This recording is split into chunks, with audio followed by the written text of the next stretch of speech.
In this video, I'm going to show you how to replace the splinter guard on your guide rail for free.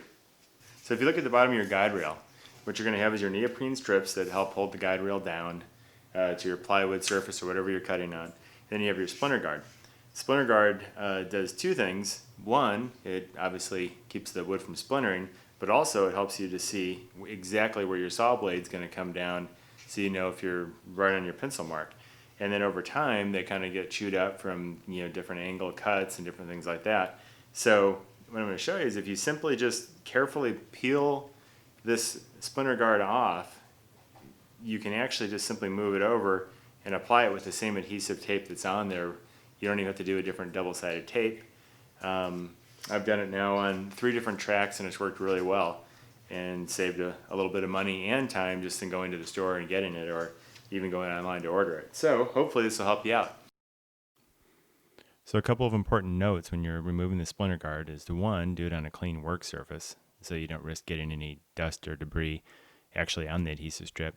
And then 2, try to pull off the adhesive strip or tape with the actual splinter guard.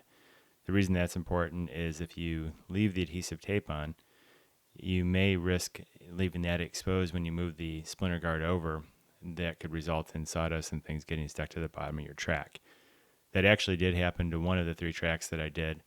It was fine. It didn't end up leaving the tape exposed, but just be aware of that when you're doing it. So when you reapply the splinter guard, just keep in mind that you want to have enough of it overhanging the guide rail or the track to be able to get a clean cut with your saw. So in my case, I moved it over probably 3/16 of an inch, and that worked well.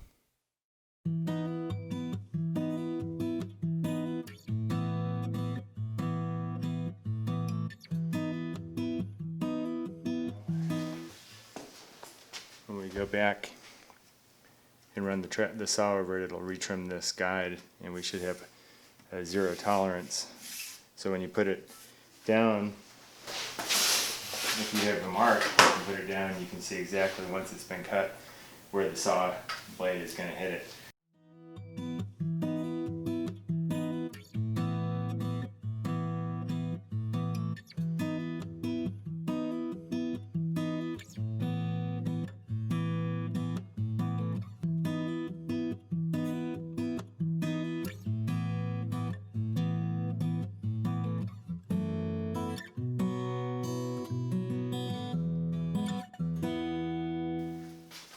Go ahead with the saw and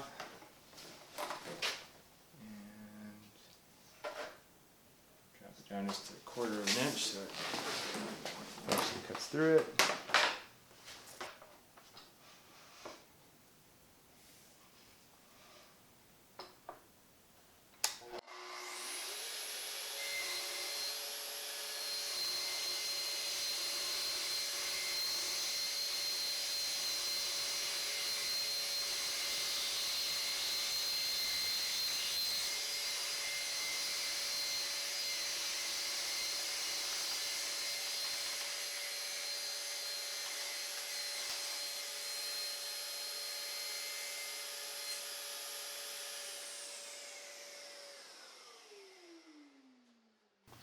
So now that I've actually gone ahead and retrimmed it and everything is good, I can simply just put this right on my surface that I'm going to cut and right up against the pencil mark if I choose to do it that way, and I know exactly where the saw blade is going to come down.